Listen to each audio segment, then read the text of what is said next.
Hello, guys. Today I'm bringing you a guest. She's a social media content creator, a student. Let's give her time to present, and then you guys can hear more about her. Jessica, welcome. Thank you. Nitwa Jessica. Kirundi ni bono. It's fine. Nitwa Jessica. Ndi umunyeshure pour le moment ndiko ngira master's degree muri business administration. Maze mu Bushinwa imyaka irenga 5. Naje ngaha 2019 ndagira bachelor's in international trade, and then 2023 I graduated, and now I'm ndagira master's degree. Ndi umwaka wa kabiri zoheza muhira. Maze 5 ans. It's a good place. It's a good place that I would recommend umuntu avemo en tout cas. Education ngaha nziza, accessible. Kandi I'm also a business owner. I have an online business whereby gira sourcing hamwe na scholarship du genre abantu bakeneye kurangura mu Bushinwa, abantu bakeneye kwiga mu Bushinwa. It's me, I'm the person. Nice. So first question, when and how did you decide to pursue your higher studies in China? Oh, actually, it's kind of a funny, not really funny story, Gusa. After graduating mid-July, so now even then I'm planning to go to I was like, I'm probably going to Canada. And then my mom was like, I got an opportunity for you to go to China. At first I was like, oh my God, China. Because China, the only thing I knew about China was, you turn up with television, I understand a bit. But then, ma recherche, there's actually there's a lot of international people here, a lot of international students. So I was like, I'm pretty sure it's gonna be a good place. I'm gonna meet a lot of people, different cultures. That means I'm gonna be exposed to much more knowledge from different cultures, different backgrounds, and all that. So I was like, I think it's a good place. I'm gonna try it, and then the applying process. You say I don't have visa, and boom, Right. So, what city are you currently living in, Unyene? And niyo watanguriyemo, or did you move cities? What's going on there? For the moment, in Wuhan, I have coronavirus. I think that one everybody knows. Yeah. May I was in a small city, like a very small city, so small that I could be on a metro line. Abini. Na honye nbaiba hazanyi. I should say that's how much yes it I can really get to them. Undergraduating summer, and now I'm here in Wuhan. Nice. You spoke Gatoi on how your mom is the one that told you about the opportunity of Kujamri China. Can you tell us more about that? How did she find out, for example, what would they start looking for?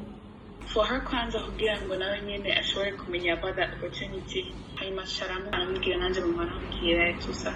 You can always learn nk'igishimwa nuko novuga uti nari kurondera ututor kwanza kuko nashitse. A quick story, nashitse nshikira Shanghai aeroport, barambwira ngo plane yanje abayiki the lady at the reception English yarazi cyane, they don't speak. My first time abroad, so I'm scared. Let me tell you, if at least I knew very good Chinese, I would have been able to go around and stuff like that. So Igishima, of course, it's language. The language is very, very important.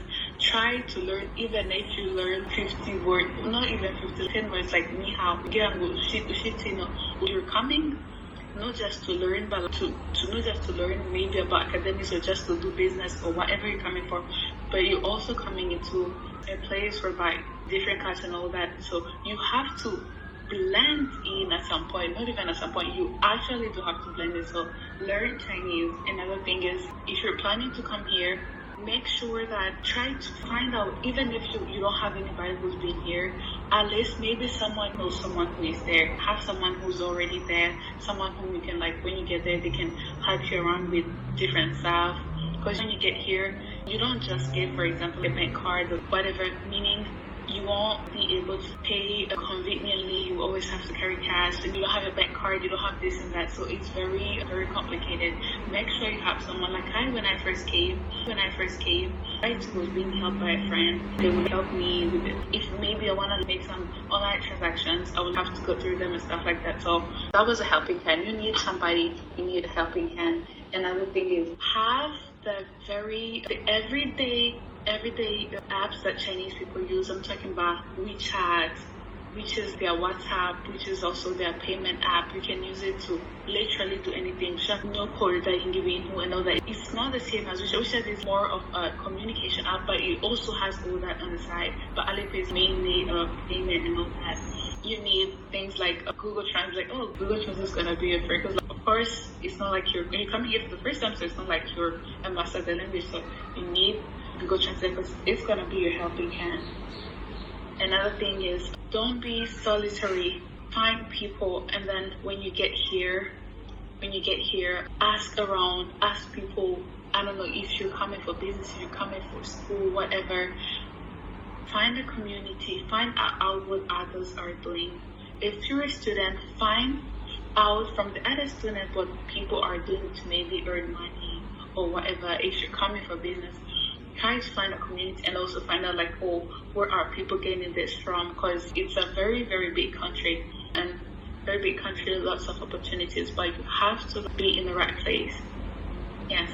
Actually, Joe, I have a bit of a different understanding of China, because when I was there, cash was hectic. I never paid anything with cash, and coming from Burundi where everything is paid with cash, that's sort of. But anyway, you talked to us about you studying business. So are you, your opportunity, Mama, you're introducing it to, is it a scholarship or is it fully funded by your parents? What's going on there? Oh, well, my mom introduced it to me, meaning I was not the one who got to choose or whatever.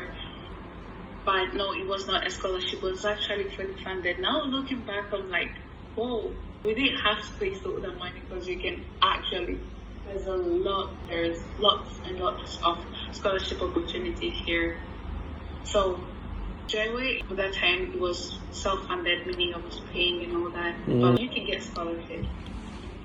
It's just that at that time, it was my mom looking for it, and I personally know a lot about China. So we just got to school and had to pay all myself. And another thing, talked about cash. Right now, even now, cash is really, cash is really, very rare. Everybody uses their phone. Like I said, you need WeChat, you need Alipay. Those are the payment apps.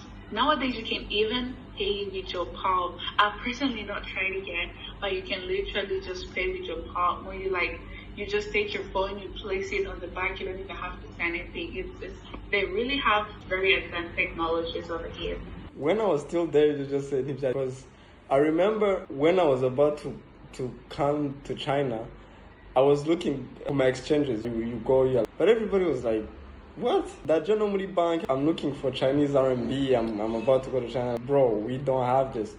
Until you learn later, it's a currency I've traded China here, my dollars, where you can just basically go anywhere and get a dollar, whichever country you're in. If you have their local currency, you can just, so getting there, good time. But it's a lifesaver, because there used to be, I don't know if they still have them, Didi, where you didn't have to pay directly. You could get a ride and then you would deduct the money when you get money on Alipay. So even if you didn't have money, you could later, actually, it's like that.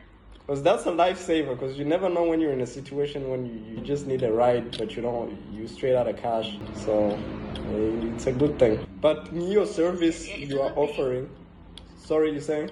It's the same in which way? What do you mean? I don't get you. I was asking that your service would where you help out abantu bakiri muri Africa incoming, hope you are offering Rabahama scholarships. Scholarships. I thought you meant I'll get them services and then let them pay later. I do with scholarships. It's actually, I work with someone else. And what we do is when people reach out to us and they want scholarships, of course, we ask them questions. And then we scan the available scholarships that we have and match them with ones that are the ones the closest or the exact same thing that they want to the program, the school, the type of scholarship that they want. Yes. Nice. And usually from your own experience as a student and also as someone who's helping other students now, how long does the visa process take?